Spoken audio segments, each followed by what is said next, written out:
everywhere that I am.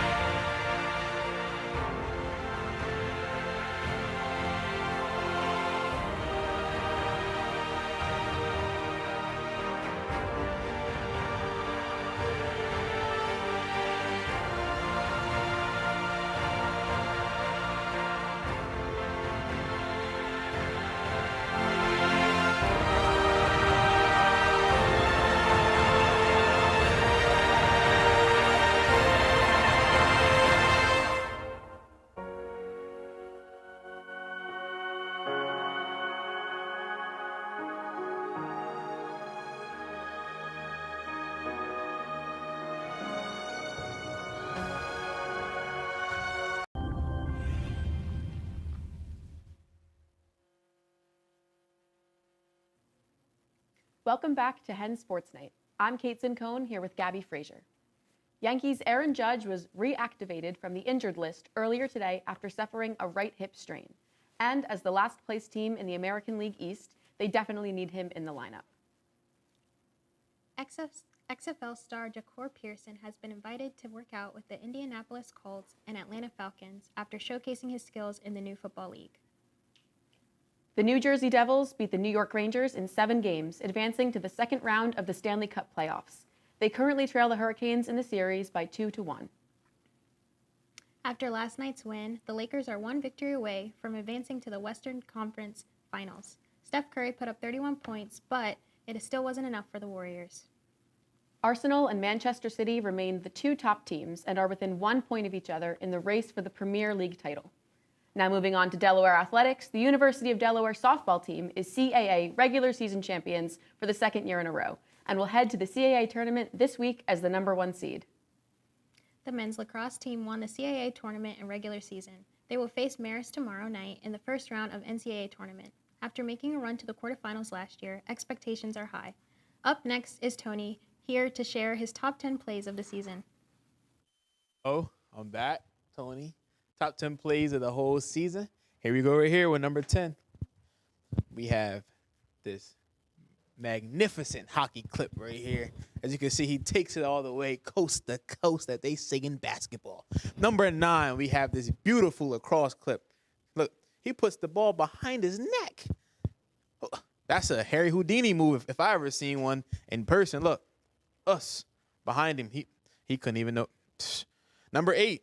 We have Mr. OG, Snoop D-O-double-G, and he's back. He's wrestling now. What can't he do? He does it all. Look, lean back, hey, jump over me. He said, lean back, hey, two, right on top of me. And now for number 7, this is 71 feet out. This is amazing. This is a beautiful putt right here. Bloop, right in, nothing. Like it was nothing. He said, I did it before. Right here, we have number 6. You might think the Patriots are going to win this one or even take a knee to take the game into OT, but I guess somebody didn't have a brain. He throws it right to Chandler Jones, catches it. He said, you're too small. Mac Jones, you're way too small, buddy. You're way too small. Get off of me. Look, rumble, young man, rumble. Touchdown, game over. Raiders win that one. And now we have Mr. GOAT James himself right over top of his former teammate, Kevin Love. Look, Kevin Love, he know if he'd have jumped, he'd have gotten embarrassed even worse. He tried to take a charge. James said, right over top of you, bud. Not going to work. Number 4, we have this beautiful cricket play right here. Look. You know what's even better? His hat. That is a beautiful hat right there, even though his team lost 72-0. And now we have number 3, Mr. Jokic, the wild card, the joker, behind the back, between the legs pass. That's beautiful right there, Mr. Triple-double. Look, one more time. Too easy. Then over top. And then now for number 2, we have, what can I say? Debo does it. Oh, come here. He said, excuse me, sorry, coming through. What can I say? Jalen Ramsey cannot tackle to save his life. He always been that bad. Could never tackle. Too easy. Touchdown. Up 14-0. Right here, play number 1, Mr. John Morant. Boom! Right on top of his head. See, one more. Demetrius Morant. Too bad his team is out the playoffs because they are trash. And now, on to Reese with the World Cup. Thank you, Tony. The Women's World Cup takes place this summer in Australia and New Zealand on July 20th. The first two games will be New Zealand against Norway and Australia versus the Republic of Ireland. Norway has a lot of talent, and I'm honestly excited to see how they perform. With Frida Manu, Ingrid Engen, Guru Reitan, and Barcelona star, of course, I had to bring her up, Caroline Graham Hansen, who has been absolutely incredible in the UEFA Champions League semifinals against Chelsea with two crucial goals that helped Barcelona get to the final. She's one of the world's best wingers. Along with Caroline in Barcelona, we have Salma Parajuelo, who is only 19 years old and plays for the Spanish national team. Throughout this season, she has been an important part for Barcelona's success, with 10 goals in 16 matches. Speaking of Spain, Spain has a lot of talent, with recent events with players demanding for better conditions, and two of them being important players, like Aitana Bonmatí, which has been exceptional with in this season with Barcelona. And, of course, the return of the two-time Ballon d'Or winner, Alexia Putellas, who has recently been medically cleared to play after her ACL injury last year. If given the circumstances, they end up being on Spain's World Cup roster, along with other players that Spain definitely will be a team to look out for. Now, moving on to a player in the Sweden national team is Stina Blackstenius, who is a dangerous striker. She puts herself in the right spots to score and has always been a problem for other teams. Her goal with Arsenal against Wolfsburg in the UEFA semifinals was prime example of what she can do. Speaking of Wolfsburg and the Netherlands national team player, Jill Roord was named the player of the match against Arsenal, scoring a volley to help Wolfsburg win and move on to the finals. Since the Netherlands will be missing key players, one of them being Viviane Minima, players like Roord are really important for this team's success this summer. The recent Euro winners, the England Lionesses, will be missing key players as well. Beth Mead, Captain Leah Williamson, and Frank Kirby, all due to an ACL injury. Despite these important players, I think England still has a young talent that can help them get far in this competition, such as Ella Toone, Alexia Russo, and of course, Lauren James. Now moving on to the U.S., which I'm personally rooting for, is Group E. They're playing against Vietnam, Portugal, and the runners-up of the 2019 World Cup, Netherlands. Players to watch, in my opinion, are Sophia Smith, who has been named the NWSL 2022 MVP and the Player of the Month with the Portland Thorns, is expected to have a really big role this summer. And of course, if rising star Alyssa Thompson makes the World Cup roster, she'll be a player who can change the game. She has recently been named the NWSL Rookie of the Month with good reason as well. She has been hard for defenders to handle this season. And how can I talk about the U.S. without the OGs, the veterans, including Alex Morgan? We have Megan Rapinoe, Becky Sauerbrunn, Rose Lavelle, Lindsey Horan, and making her return after 2 years of not playing, Julie Ertz. Now the question is, can the United States win the World Cup for a third time in a row? Now let's learn how to play tennis with the club team. I giggled because the racket went in my mouth. What's up? I'm AJ. And I'm Lauren. And this is your Hens Sports Nights and UD Club Tennis crossover episode. Ooh, let's get it. All right, so first up, gotta warm up. So we're gonna do a quick jog, and then we're gonna do some stretches, and then we're gonna start off with some mini tennis. So let's do that jog. All right, let's go. And hold. You know I'm not And flexible. to your right. Back to the left. You really want to make sure you're stretching your elbows out, your shoulders out, because you use every part of your arm. So now that you've done your stretches, we're going to start off with some mini tennis. So this is just playing, what are these lines called? Fault lines. The fault lines. Are they? Yeah. These lines right here? Are these not the... I don't know. I thought those were the fault lines. Oh, I forget cut what the these- camera. Cut the camera. You're going to play with the 4 little squares, and we'll do like light hitting, and then we'll slowly move back into like the main court. So once you feel like you've gotten some good mini tennis under your belt, it's time to back it up to the baseline. So now I'm going to show you how to do serving. So basically what you have to do is your foot cannot touch or go over the line. So you have to stay behind the line. And basically all it is really is you have to throw the ball up. So you throw it to like whatever height you think is good. You like angle yourself and the ball and the racket hit. And you have to aim into the square on the opposite side. a good tip that I like to always go by is you can throw the ball up in the air as many times as you want, so don't feel obligated to hit it. If you throw it and you don't like it, you can, bounce it, you can throw it up in the air as many times as you want. Just make sure you get it to the perfect spot for you, because then you'll do a better serve. Now that you've warmed up, move to the baseline and practice your serves, it's time to start your match. Oh, yeah. You start at love, which is 0. First 1 point is 15, 2 is 30, 3 is 40, and then sometimes we'll do deuce, depending who you're playing with. And then once you win a match, that's then 1, and you go up to 6. There's singles, there's doubles, you can practice by yourself, you can play with as many people as you want and take it as casually as you want. It's just a great sport to have and play your whole life long. Thanks for tuning in. Hello everyone and welcome to our segment on round 2 of the NBA playoffs. We are your hosts. I'm Ryan Furman. And I'm Matt Pollard. For the first time in NBA history, the final 8 teams remaining in the playoffs all have different seed numbers from 1 to 8. We will now start in the Western Conference with 1-seeded Denver Nuggets and the 4-seeded Phoenix Suns. In this matchup, it features Nikola Jokic and Jamal Murray versus Devin Booker and Kevin Durant. The series is currently tied 2-2, with both teams winning both of their home games. Game 5 will be tonight, a little bit after the show ends. Jokic of the Nuggets and MVP runner-up scored a 53-point game in Game 4, which is his and the Nuggets' franchise high in points in a playoff game, yet Denver still came short. A good reason for that Game 4 loss was that the Nuggets were destroyed in bench points, 40-11. On top of that, Chris Paul is not playing again in Game 5. You can't forget about Jokic pushing the Suns owner, getting a technical foul and a fine in the last game either. The early momentum that the Nuggets had has vanished, and it has shifted to the Suns and Devin Booker. I think the Suns are going to win in 7. The Suns are really showing up. Suns are going to force a Game 7, but I do not see Nikola Jokic losing on his home court and the Nuggets in 7. Now we head on to the other matchup in the West, another rematch between LeBron and Steph with the Lakers and the Warriors. Yes, and as we all know, these two have faced off several different times in the playoffs over the years, most notably in the NBA Finals for 4 consecutive years from 2015 to 2018. The Lakers are up 3-1, having received strong efforts from LeBron James, Anthony Davis, and even Lonnie Walker, who came up big by scoring 15 points for the Lakers in the fourth quarter of Game 4. The Warriors have been absolutely dreadful from the three-point line in the past few games, as they have shot under 30% in both.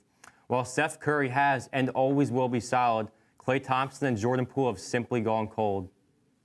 The Warriors did very poor this season on the road. That's why I think that the Lakers will win the series in 6 games. I think that the Warriors will win Game 5 back in Golden State, but I think the Lakers are going to close out the series in 6 games when the series goes back to LA. Moving on to the Eastern Conference, we have the surprising matchup between the Miami Heat and the New York Knicks. The Heat have been dominant in this series so far, winning 3 out of the first 4 games, and they've been led by their superstar Jimmy Butler, who has been nothing short of tremendous in these playoffs so far.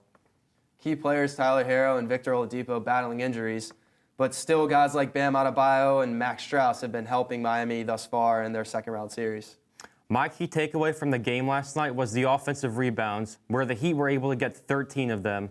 Jalen Brunson is just not enough for the Knicks, even when he put up 32 points in Game 5. Knicks' keys are stopping Jimmy Butler and rebounding. The Heat have too much momentum, so Heat in 5. I think the Knicks will take Game 5 back in New York, but I don't think they're going to be able to win Game 6 back in Miami when the Heat are playing in front of their fans, so I also think the Heat are going to win in 6. We finally get to our favorite team, the Philadelphia 76ers, who are currently up by 9 at half. The Sixers are the 3 seed this year, led by newly named 2023 MVP Joel Embiid and also 2018 MVP James Harden. Going against the Boston Celtics, the 2 seed, and last year's Eastern Conference champions, they're led by Jason Tatum and Jaylen Brown. This series is knotted at 2-2 right now, and Game 5 is currently underway in Boston. If James Harden is hot, the Sixers simply win.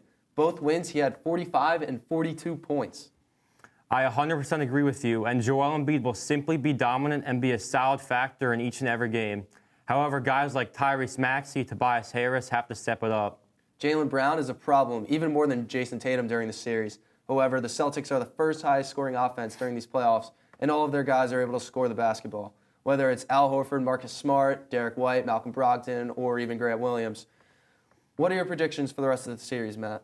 Personally, I believe the Sixers are going to be able to capitalize on Boston's mistakes, and they'll win the series in 6 games. I will actually be in Philly at the Wells Fargo Center for Game 6, where I was able to see Game 4 also, which was a thrilling overtime win. I really think Boston is scary, and I believe that whoever makes it out of the series will win the NBA Finals. However, I really do not like Boston, and when you have James Harden playing for a superfan, Michigan State shooting survivor John Howe might be biased, but the Sixers in 7. Let's get it to Tyler. And I'm joined here by Professor Mike Corey. Mike teaches Com 388 TV sportscasting here at UD, but more importantly, he also works as a play-by-play broadcaster for ESPN. So Mike, it's good to have you here. Do you want to tell us a little bit about what you do for ESPN as well as what you do here at UD? Yeah, no, awesome to be with you, Tower. This is great. I love doing this. This is a second semester teaching a class here at the University of Delaware over TV sportscasting. And yeah, I've been really broadcasting sports on radio and TV probably for a good 24 years or so now. It's been crazy.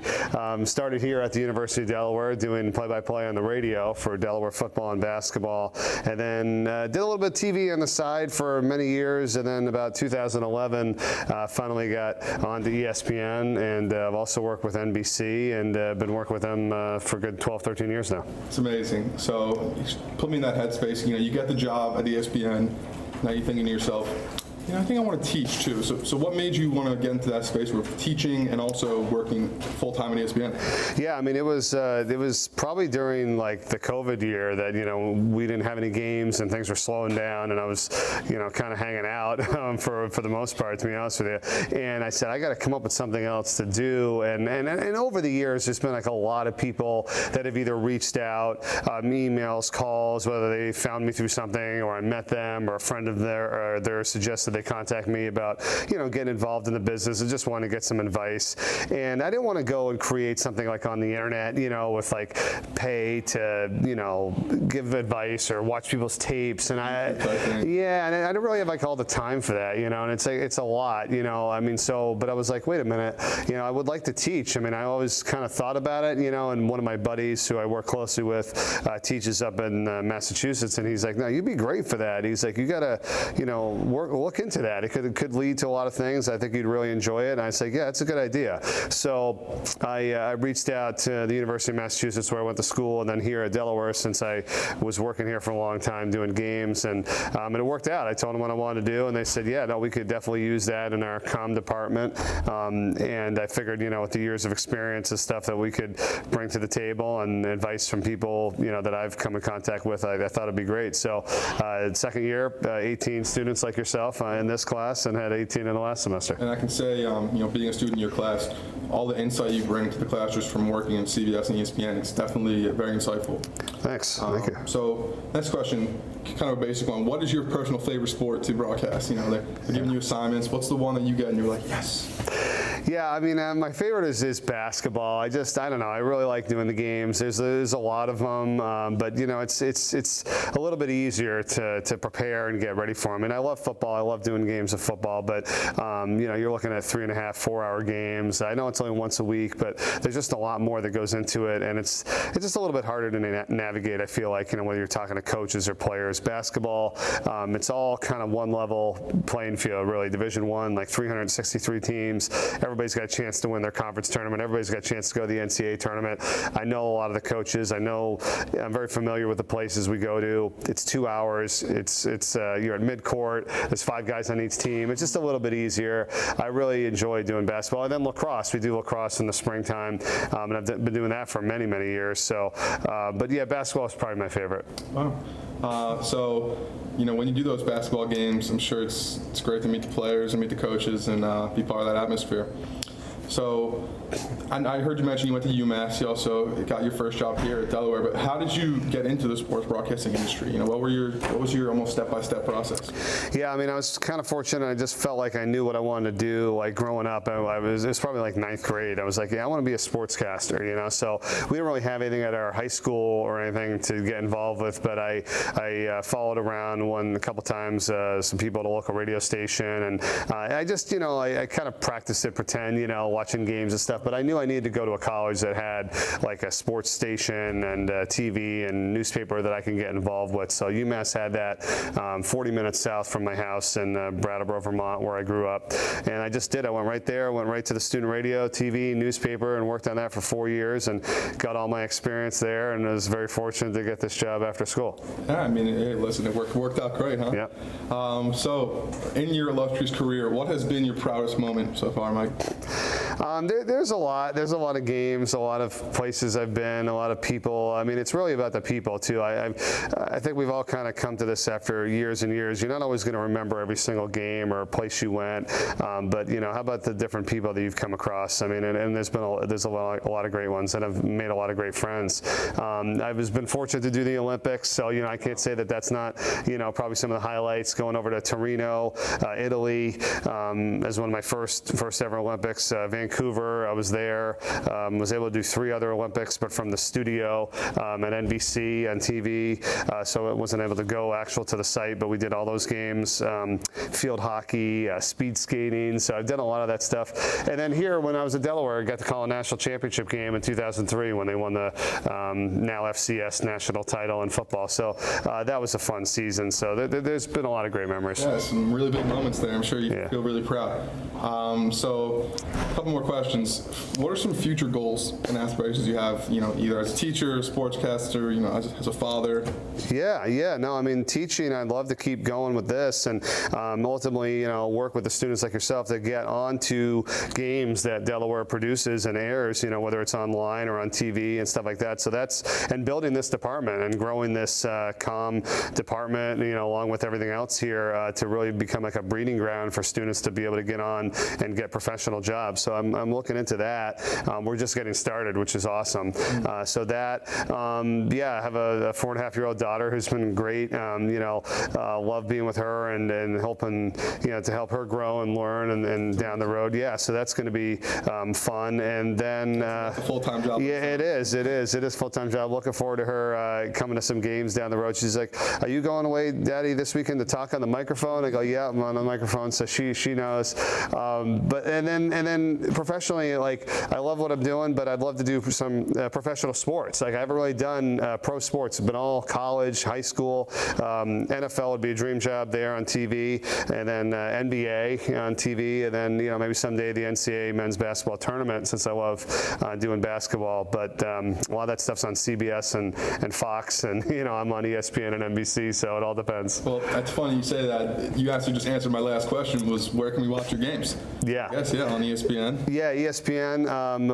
It could be any of the networks. ESPN flagship, ESPN2, ESPNU, ESPN News. They all air on those. ESPN Plus. We do a lot of stuff online too as well. And the app, and the NBC. Any games you're watching, look out for Mike Core and the play-by-play. Mike, again, it was so nice to have awesome. you here. Thank you so much. Great talking to you, Tyler. Make sure to look out for Mike Core, and thanks for watching. Yo, what it do? It's Kevin Tone bringing the hot takes while you eating your food on a hot plate. We're getting crazy today. We're talking about the NBA playoffs. We're talking about rings. We're talking about championships. We're talking about who's gonna win the NBA championship. But we gotta go step by step. So let's start off in the first round in the Eastern Conference. The most interesting matchup, the one nobody really expected to happen. The number 5 seed Miami Heat versus the New York Knicks. You know, the Heat has taken a commanding lead, obviously 3-1 up in the series. But how long do you think it's going to take for them to close it out? Because I know you don't got the Knicks. Yeah, no, bro. I'm sorry. The Knicks, Julius Randle has not been... I'm sorry, Stephoulius Randle? My fault. Stephoulius Randle has not been seen. I don't know where... Maybe he's the maniac that SpongeBob was looking for in that one episode. Maybe it was him. Because he has not been seen since the regular season. He's been talking a lot. I'm going to go with the Heat and 5. You know what they say is them teams in South Beach, man. I don't know. 5. You heard what the streets been saying. What they been saying? Jimmy Butler's been a better Heat than Bron. Than who? It's a conversation now. It's just a conversation. I can say if you said Tim Hardaway Sr. All right. We're gonna move on from that one because I also think the Heat gonna win the next game. 5. Knicks got no chance. Let's move on to the next one. The Celtics versus the 76ers. 2-2 right now. Harden been hooping. How you feel? Who gonna win? As the guy said earlier in the previously on the show, just a few minutes ago, I don't know why they picked the Sixers. The Sixers are not going to win. I have the Celtics in 7. Dang. You feel me? That green, Well, at least you that got lucky respect. green, the Irish. What can I say? It's St. Patrick's all year round. They're gonna be. It won't be lucky because it will be a commanding. Don't get me They're started. gonna win. They're gonna end it. Not even a 7. I'm thinking it in 6, 4-2, Tone, you stretching it. 4-2. Stretching it. But like I said, bro, I got green on too. I'm saying because you're But gonna pick the Celtics, right? No, You're not? No, Oh, because my fault, like bro. I said before on My the fault, show, bro. just because they got a leprechaun don't mean they're gonna be lucky. The Celtics just not. I just don't know what's going on. They're not clicking the same way. Jaylen Brown not getting enough touches. It's not working out, and I'm seeing Harden hooping. Honey bun. Honey bun smoothie. He been Harden. locked I in. don't know. He might be on a honey bun fasting phase right now. Only honey buns? No, 'Cause you know honey. they I'm 2 for $1. I'm saying that's probably what it is. That's what it is. That's what it is. That's why you're playing so is. good. That's why you're playing so well. Yeah, but now we gotta slide on to the Western Conference. You know, to we the have left. we have different matchups. We have the number got? 1 seed, Ooh. Denver Nuggets, versus the number 4 seed, McNuggets. Phoenix Do you Suns. like your McNuggets dipped in barbecue sauce or sweet and sour? Sweet sour. Because I got the Nuggets in 7. It's easy. It's easy. Easy? Nuggets in 7, yes. 7 don't I'm sound sorry. easy to me. I'm sorry. If you that bold, 6-6. Jokic might mess around and drop 70 next game. He dropped 50 and they lost. It don't He matter. gonna have to drop 70. He gonna drop 70. Jamal Murray gonna drop 30, and it's over. I Aaron don't Gordon know. might even drop 30. Aaron Gordon. I know you didn't just mention him on this show. Aaron Gordon. Let's move. The Come on, two-time now, dunk come on contest now. winner, bro. Kevin Wayne Durant is on that team. Devin Booker is playing out of his skin. He ain't Kobe, but he playing out of his skin. He playing out of his skin. Of course, he playing out of his skin. 36 points a game, like that's different. That's different. And he's shooting efficiently. Don't even get us started. I got the Suns in 7, but No. I want to move on to the most interesting matchup that we got this weekend. Which one is that? It's the Los Angeles Lakers versus the Golden State Warriors. Steph versus Bron. But you know what's crazy? I'm pretty sure John Morant once said, "It's a lake show inside my city." Yeah, Lakers in 6. 6. What you think? You going all the way over there? What you think? I don't know. You know what Shannon be saying? He be on the screen talking that good stuff. What would he be saying, You know bro? what I'm saying? Stephen Curry, Chicken Curry, McFlurry. Lakers in 5. Lakers You in got him at 5. At 5? Yeah, 5. I'm saying them boys. They're done for. They're Them done boys for. is them boys out of LA. Chopped up. Is Chop suey. But who's gonna come out the East since you got the Heat and the Celtics? who I got? I'm looking at you. Come Strong. on. Did somebody say Los Angeles? No. We talking Miami about the Heat. Eastern. We talking Miami Eastern Heat. Conference. Lock in. Miami Heat. I got the Miami Heat coming out the East. You see that? How that rhymed? Man, You see how that rhymed, bro? That Congratulations. team in South Beach. Dr. Oh Seuss. my! I should be a rapper, bro. I should No, be a rapper, bro. better not. I'm trying to tell You you. can write children's books. No, ain't no rapper. No, that's not you. I joined the church, my spirit, bro. I actually got the 76ers coming out as I got the Sixers being the luck of the green. They won't win. And I think James Harden is playing different, and James Harden is playing different than he's ever had before. He's actually hitting clutch shots. Joel Embiid will get healthier and healthier. You sure? So I think they're going to do well. Who you got coming out the West? And there's only one team. It's 'cause really, it's really only one team. Yeah. The team is LeBron James. Bron. LeBron. Bron. LeBron Ramon James. The What was kid that from accent? Akron. The Lakers? chosen one. Is AD going to win No. finals? LeBron's going to win MVP All right, finals. all right. LeBron You can- has been more consistent than AD. AD has been, I'm sorry, the other night AD was looking like a trash can. But he was been Dumped hooping. on the side of the Last road, 2 bro. games he's been hooping. That's why Okay. they got in 5, That's- and then they gonna win it. I'm with you. You too. Who winning the You tip? One answer, one word. Who winning the chip? Lakers. Bron gonna be the GOAT after that? Bron is already GOAT. This will solidify his career forever. If it's like that, it's like that. I'm It's with like you. that. I'm with you. I got Bron taking another one. Tone, Like it's that. been a pleasure being out here with It you. has, bro. Really enjoying myself on this show. It's been a great time. It's my last hot takes. I hope y'all still tune in to see everybody because they have great content. But now we're gonna move on to Faith trying football. Football. Interesting. Yeah, football. Interesting. All right, my name is Tony. On Faith. Yeah, we're doing Faith Tries Football. All right, football I've been playing since I was like 5. I have like a lot of knowledge. Stopped playing when I came to UD actually. Just didn't like it anymore, you know. Football, high school football killed it for me. But yeah. So I've never played football before. I don't think ever. I mean, I probably played catch with like my dad and my brother like a couple of times. My brother played for like a year in high school. My family likes the Giants, and I went to go see a Giants game once.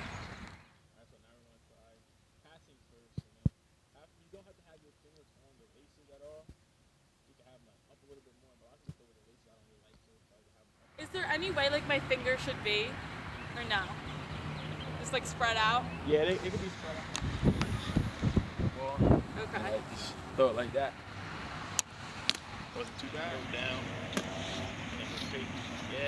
Okay. That's actually pretty Perfect well. spiral. Alright, so now we'll be learning how to run routes and different routes while catching the ball at the same time. Multitasking. Very, sometimes catching is one of the hardest things to do. A lot of people tend to take their eyes off the ball before they actually reel it in. So it's about eye on the ball.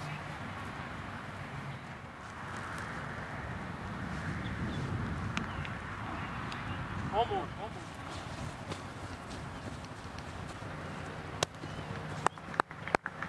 Quarterback is like in the middle of the field, and you're throwing it out. Throwing it out towards the sideline. Okay. And then since you're on my left side, my 5 and end would be inside the hash marks. Okay. All right, so now we can learn how to punt the ball. I don't know much about punting. I was never a punter. I was always on defensive line. So we'll try, see what happens. I know a little about kicking from Ingley when Kurt auditioned for the role of kicker, and then he got it. So that's all I know. Ingley. Yeah. It's a great show. Gotta watch Yep. it. So punting is basically you take the ball, you drop it, and then you punt it.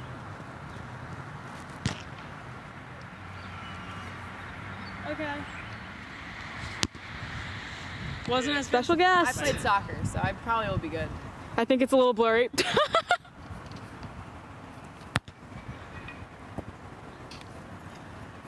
Go ahead.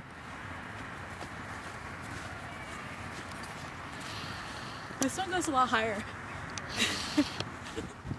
All right, so Faith, how you think you did so far? I think I did surprisingly well. I think that at this point we're basically like Peyton and Eli Manning, two of the only quarterbacks. I also know Joe Burrow because he's kind of cute. But yeah, I think I did well. I can agree, on the passing, the catching. You're evaluating where could I have done better, Tony?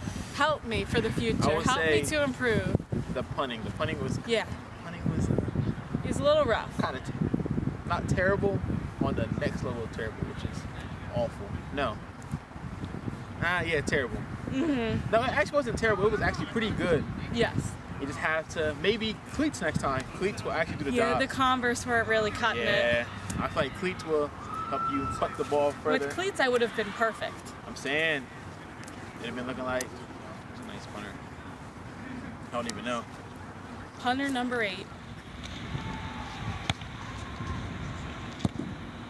Yo, what's up? It's Sam and James here. But before we start, I didn't know Tom was like that. Like, he throws the ball. That's a beautiful throw. All right, so we're here with early MLB this season predictions. First, we're going to start with the National League. Personally, MVP. I'm going Ronald Acuna Jr. How do you feel about that take? I love that take because you're looking at a guy who's going to bat 300 this year. He's going to steal above probably 60 bases, and he's going to hit over 30 home runs. What I like about him the most, though, is his swag. Just the swagger to him. I mean, he does have a lot of swag, but when I think He's also got drip. Atlanta, that's a swaggy city. Let's be real. And that team out there. Have you seen his cleats? His cleats? No. They're drippy. You've never seen his cleats? Nah. You got to see them, bro. Okay. Trust me on that one. You got a foot fetish or something. I do. National League Cy Young. I got Spencer Strider, also from the Atlanta Braves. It's just crazy to me how he throws only 2 pitches, but he just gets everybody. Well, it's because his fastball comes on you so quick, and then that slider, just the movement of it is deadly. He's dirty. I honestly think this prediction is going to stay. I think he will win it. The Braves, best team in the National League, they got 2 winners. I agree. Next, let's go to Rookie of the Year. I got Corbin Carroll. The definition of him is just speed. I don't know. I like to think of him more of as a 5-tool athlete. He's got the defense for you. He's got the speed. He's going to hit for average. His best attribute. Oh, 100%. It's his number one, but he's well-rounded at everything. He's the perfect fit, too, in my opinion, for just the Diamondback system because they like to play small ball. He just fits it. He does, and that's why I think you've seen early success there in Arizona this season. Do you think Arizona's going to make the playoffs? Nah, I think they're going to miss it just barely. But they got a lot of promise, especially with Zach Gallen leading that Early in the starting season, rotation. I could see a wild card. It's early though. Okay. Well, now let's move on to the American League. MVP, I don't think this is really a question. We got Shohei Ohtani from the Angels. Nobody other than Shohan can pitch the same game and almost hit a cycle. It's just crazy to me. Not until I get into the league. I can do that. You've seen me try to catch a baseball when we've had a catch. You know how dirty I am. Yeah, you can. Nah, it's not you. But I really like what he brings up at the dish. You know, he's a guy, he's not going to hit for a lot of average, but he's going to hit those bombs. I mean, have you seen BP from that man? Have you seen me hit dingers? No. Okay. Now, moving on to Cy Young, Garrett Cole from the Yankees. I mean, he did struggle in his start the other day, but in my opinion, I still think he's just going to hang on and win it because one bad start's not going to define him. Yeah, but he's been solid all year. You got to think, the AL's stacked at pitching. You got Sonny Gray on the Minnesota Twins. You got Alek Manoah on a team like the Blue Jays. Do you think he's going to be able to keep up with these guys? Yeah, I think he will. He will? Okay. Plays for the New York Yankees, too. It's just crazy to me how he's yet to win a Cy Young. He's been around forever. He's been consistently elite for many years, and he's yet to win a Cy Young. That's actually surprising to hear. You know, I thought maybe one of those years in Houston, especially the year they won the World Series, he might have been able to capture a Cy Young. No. Okay. Well, now let's move on to probably the guy I like the most here. Rookie of the Year, Masataka Yoshida from the Boston Red Sox. Now, I know you don't like that he's 29 and he can be qualified for Rookie of the Year, but 29-year-old should not be able to win Rookie of the Year. I understand he's coming from overseas and it's first year in the league, and that's the definition of a rookie, but still.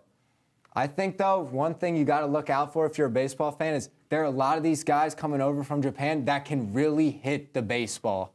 They've seen a lot of different things. Like this guy, he started off rough. He batted about 180 in his first couple weeks in the big leagues, but recently he's batted close to 500 with a couple dingers in there. I think it's been around 7 dingers, I think. I'm not the exact sure, but it's 7 or 6 dingers. Well, you know what he did in one game a couple weeks ago? Dinger in 2 innings. 2 homers in 1 inning. One yes, being sir. grand slam. Love seeing those. Well, that's going to be all tonight from us. Now let's move on to Kevin in the streets. Oh, all right, so we about to get started. I'm about to head to the street today. We sent me a special segment. As it's my last time here, we gonna do Kev on the street. But today is Cinco de Mayo, so it's Martin on the street. So we gonna move out and just see what everybody knows, all their knowledge, just to see if they know a few easy questions. I only got 3 questions. So let's see how many people can get them correct. My good brother, my good brother, my good brother. How you doing, sir? How you doing, sir? So today we filming for HSN real quick. We trying to see how much knowledge the community has on sports. So I'm just gonna ask you an easy question. You know, I know you, so I'm gonna give you an easy question. I don't want you to look bad out here. So come on now, come on now. So who were the winners of the last World Cup? I don't know. You guys say a country. England.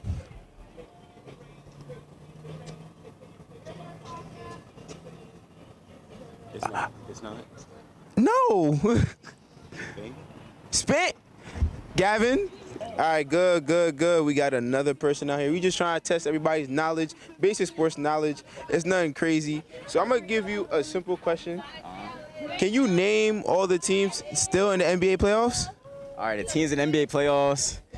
You got the Knicks, the Heat, Sixers, Celtics, Warriors, Lakers. The Suns. Damn, who they playing? 5 hours later. Chicken? Nuggets. Oh my gosh. See, I love the community. I should have let him do that to himself. But yes, the Denver Nuggets. Congratulations, my good brother. You did well. You finally got it together. And having to run into people pieing each other. So I might have to get on this action a little bit. I might have to get all of y'all. Yeah.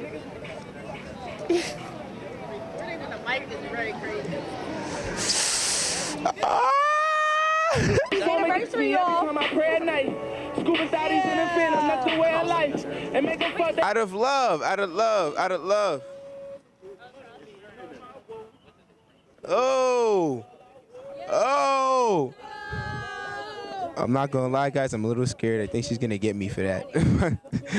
Like I was saying, bro, I got it right. It was Argentina. Like I was saying, he wasn't trying to give me a second chance, but I just need a second chance. What you mean? You said, what was this? Argentina. You said England, and then you said Spain, bro. Who said Spain? Brother. I said Argentina. Let it go. Let it go. It's okay. It's okay. You gonna be at the? Yeah. I would like to say shout out to my mom, my dad, my friends, my family. They really got me there. No, y'all have a good day. You know what I'm saying? I'm gonna see y'all. You know, I'll be taking pictures. You know, y'all can always say what's up. All right. Love y'all. They don't even know his name. Hi, how you doing? We got another person that has another question just to make sure they got their knowledge up. So, just an easy question for you. I'm not going OD. How old is LeBron James? I think LeBron James is 38. She must have looked it up. She saw us reviewing the questions. But I know my stuff. Don't worry. yeah, I got carried away. Let's go. Oh my God. You see this? Oh my goodness. Now this might have been the perfect day to film. Ooh. Can I get in this joint real quick? Oh. Excuse me, must mind answering a question for our sports show real quick? Yeah, what's up?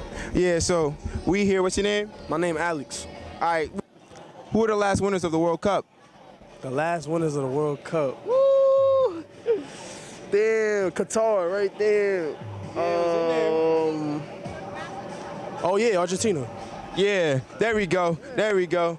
He's right. He's right. All right, we had to redeem that. Thank you so much for going on the show. All right, dog. Be safe. Yo, Tone. Who you think gonna win in this? Me or you?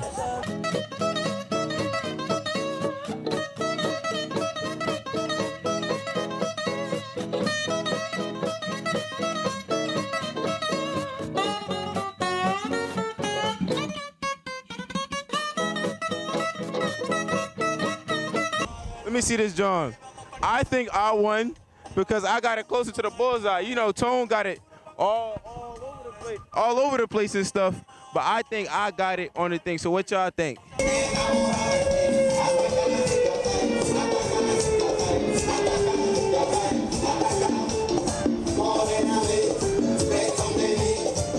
All right, we back where we started, back at the wheel.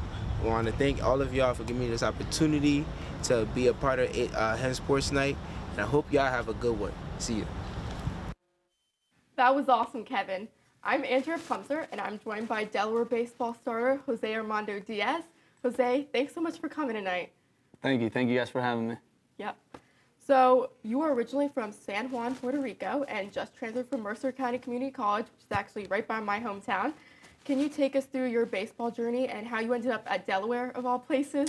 Yeah. So ever since I was in Puerto Rico in high school, it's been a dream for me to play Division I baseball. So yeah, you just work for that through all my high school career. And I started off at a junior college in South Carolina. I was there for 1 year, and that was a COVID year, so the season got cut short.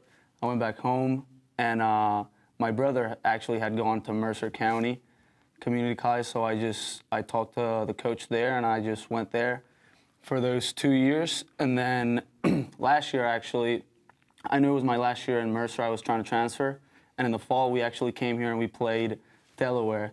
And the coach at that time, which was Sherm, he talked to my coach and he said, yo, we like this guy, whatever. So I knew it was kind of an option. And then when Coach Mams got the job, he gave me a call right away. And we talked about it. I liked the facilities. I liked the stadium. I'd been here, obviously, because we play in the fall. And I just heard a lot of great things about the school, the team, the program, what he had planned for the program. So I just thought it was a great fit. And you mentioned your brother. You actually got to play a game against him earlier this year. How was that? Yeah, that was crazy. That was a dream come true. A couple years ago, we were thinking, because my last year I was in JUCO, and he was a pitcher at Rhode Island. So we were thinking, am I going to be able to face him? Is he going to be able to pitch against me? So that never happened. But he got the job at Lafayette a couple months ago. And then when we won that game in the Liberty Bell Classic, and they won also, we knew it was we were going to face each other. And so the whole family came. It was a great time. How you mentioned the Liberty Bell Classic. How was it playing at Citizens Bank Park, and even earlier this season, playing in such a large crowd at Ole Miss? It was crazy. It was crazy. It was a dream come true. At Ole Miss, I remember it was my first game at the D1 level. It's always been a dream, so I was extremely nervous. And then when we walk in from the locker room to the dugout, you look around, you see all these big screens, so a lot of people wearing like Ole Miss gear, packed stadium. It almost felt like an MLB stadium. So it was a great experience. And then a couple weeks after, we got to play at Citizens Bank, which is obviously an actual MLB stadium, and that was a different thing. That was a great experience. You say you were a little nervous, but right now you're currently batting .337 on the season, .383 even better in conference play, so you've clearly adjusted pretty well. How has the transition been as a transfer, and what allows you to be so successful and play even better when you're against conference opponents when it matters?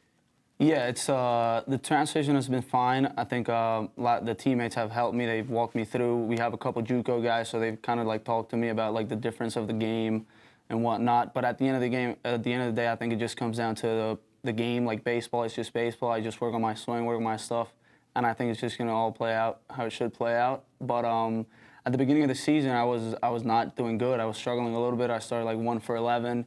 So I just got back in the batting cage, just worked on my swing, and then everything just got better. You've been doing so well that they just have to put you in the lineup. So they've switched you from catcher to playing a lot of first base. How has that transition been, and what have you been working on? Yeah, it's been pretty smooth so far. I remember I talked to Mams about that. He asked me what I thought about playing first. I told him I was ready. I'm just trying to help the team, just whatever's going to help us win. I'm good with doing that. And I played a little bit of first base last year at Mercer, so it's not completely new. But I've gotten with Coach Zoe too, working on my defense, and I don't know. I think it's worked out pretty good so far. So last Wednesday, you also hit your first home run as a Blue Hen versus Maryland, a top 25 team. How was that to finally get it out of the way, and also what were you thinking as you were rounding the bases?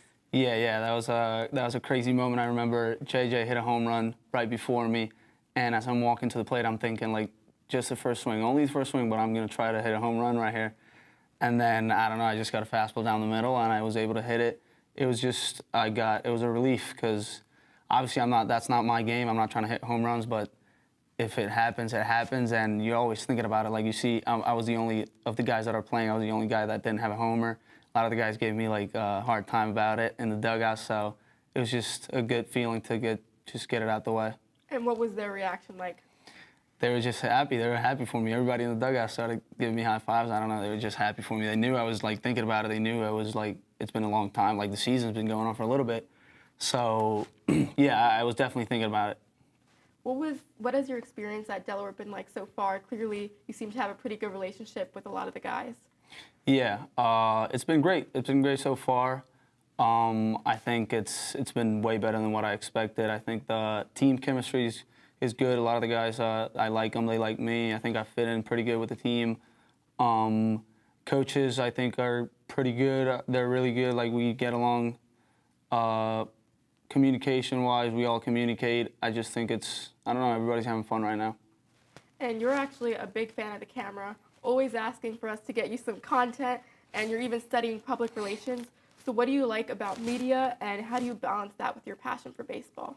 Yeah, I'm just big fan of it, big fan of communications, media, public relations, all of that. I just think that's how the world people connect with each other that way in today's day. And especially since I'm from Puerto Rico back home, my parents can't come to like every game. They can't like see everything. So like they obviously watch the games, but I don't know, as much content as I can get, like pictures and to send all of them, it just makes everybody happy. Yeah, parents love the photos. Yeah. So clearly, right now, Delaware baseball is doing pretty good. There's a chance maybe you guys clinch the CAA tournament this weekend. What are your goals for this season, and what do you guys hope to do? Yeah, the goal, like ever since the fall, since we started working out, Ma'am set the goal. Like we all wanted to win the conference. That's still our goal. But first, to be able to win it, we got to get in the tournament. We had a little bit of a rough patch, but now we've been doing pretty good. We just swept Stony Brook. We got a Towson now, so the goal is to win the conference. We got to get there first. We got to get to the tournament, and we can do that this weekend. I think we're going to be fine. We've been doing pretty good lately, but the ultimate goal is to win the conference. Yeah, and we wish you guys the best. Thank you so much for being here, Jose. We really appreciate it, and good luck for the rest of the season. Delaware baseball takes on Penn tomorrow night in Philadelphia and Towson this weekend at home, so come out to Bob Hanna Stadium. We'll be right back with the season recap following this commercial break.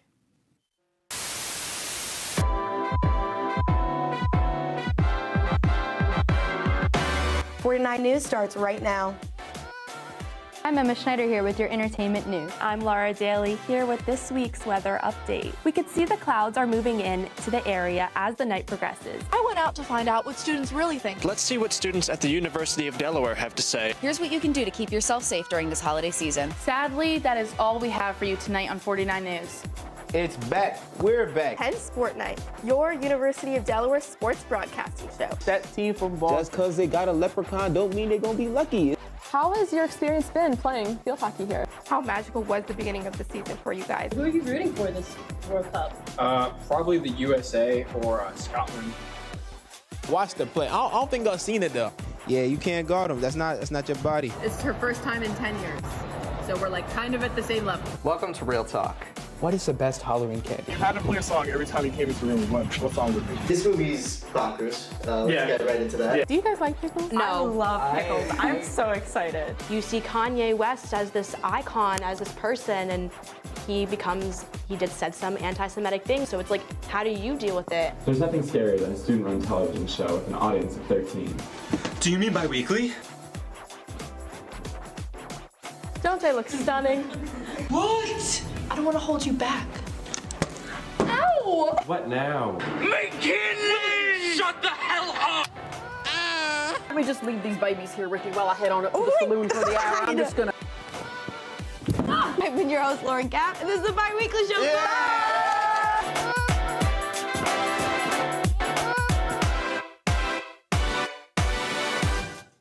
Well, it has been a very eventful season of Hens Sports Night. Before we sign off for the semester, here's a recap of all of the fun we had in Season 2. Welcome to Hens Sports Night. The Chiefs won the Super Bowl against the Eagles earlier this month. UConn won the men's NCAA March Madness tournament. The LSU Tigers won the NCAA Women's March Madness tournament. Recently, the Masters John Ram of Spain won $3.2 million after winning the Masters golf tournament with a score of -12. Let's break down some of the top stories. Andy Reid and the Chiefs were the one holding up the Lombardi Trophy in the end. The madness is back, and what I can tell you is the span of Sunday to Thursday will be the longest days ever passed. Now to look at probably the top 3 teams in the Eastern Conference, which would be the Boston Celtics, Philadelphia 76ers, who are my favorite team, let's go Sixers, and the Milwaukee Bucks. Welcome back to another episode of Faith Tries Soccer, Lacrosse, basketball, starring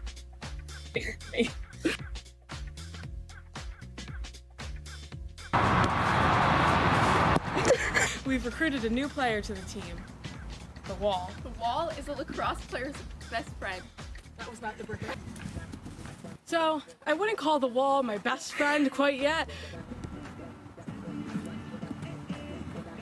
Yay! A goal's a goal.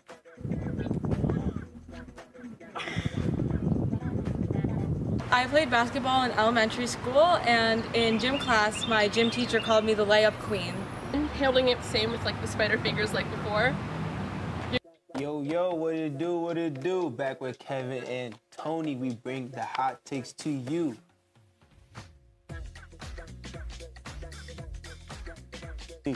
MVP, yo get.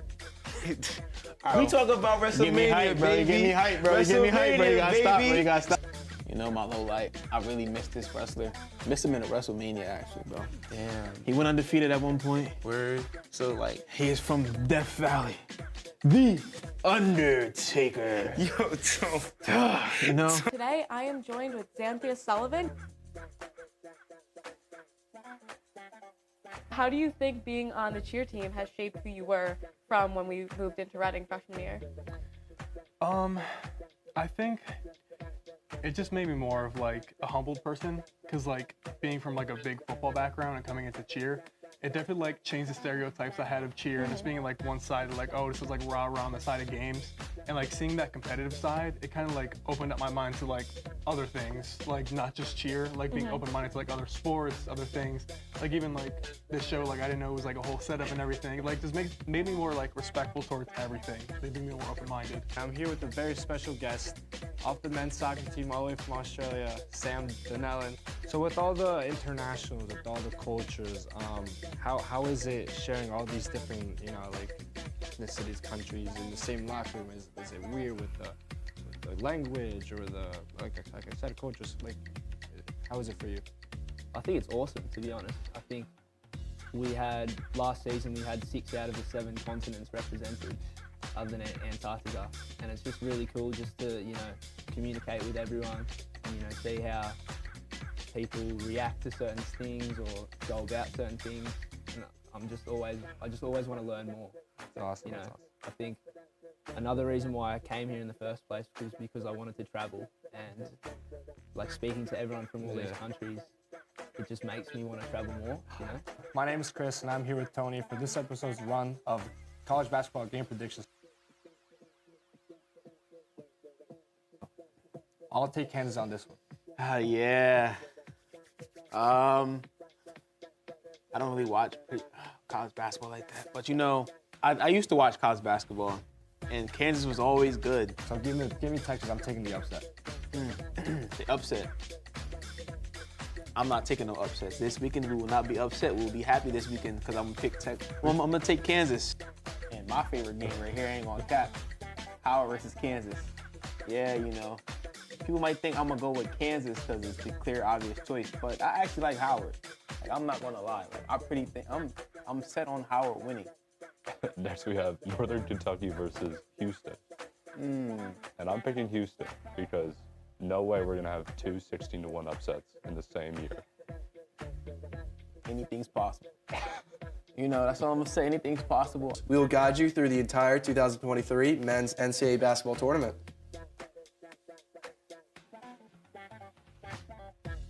Again, this year's UCLA's Amari Bailey drilled a 3 with just 12 seconds left to go, just for Gonzaga's Julian Strother to drill a 3 right back the next possession. And last but not least, we have the Cinderella region, aka the East.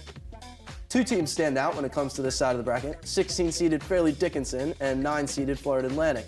And welcome to Sports 101 Baseball Edition. Or, if the batter hits it over the back wall in between 2 yellow poles, called the foul poles because they're in line with the baselines, that is an automatic home run. I'm Andrea. I like to do yoga. I'm by no means a qualified instructor, but I'll be telling them what to do today.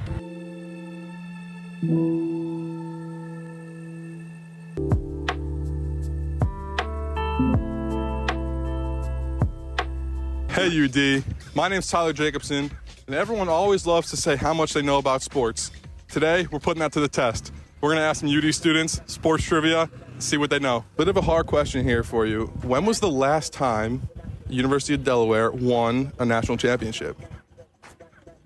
Ooh, 2019? Close, but about 20 years off. You got who were the Ravens playing? Was that the year where the brothers were coaches against each other? The Niners. Yeah, that's right. He got it. And with the NFL draft being a little bit more than a week away, today we're going to give you our top 10 mock draft. I have my guy, my personal favorite player in the draft. The Las Vegas Raiders select Devon Witherspoon, an absolute dog, cornerback from Illinois. He runs your route for you. Your guy? I think he should be our guy. Come on now. I love this kid. What's up, everybody? All right. So how does it feel being you, being the Philly sports guy? Everyone in the crowd just loving it. You know what? I look at this. I'm just another fan like everybody else is. The fact that I just wear better makeup.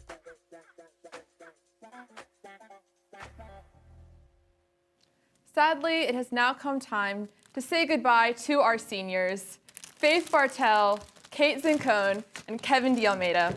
They've put in so much work to make this show what it is, and they will be missed. So, of course, We love you guys. We're gonna miss you so much. All right, bye on 3. 3, 2, 1. Bye. That's all for. Mess that up.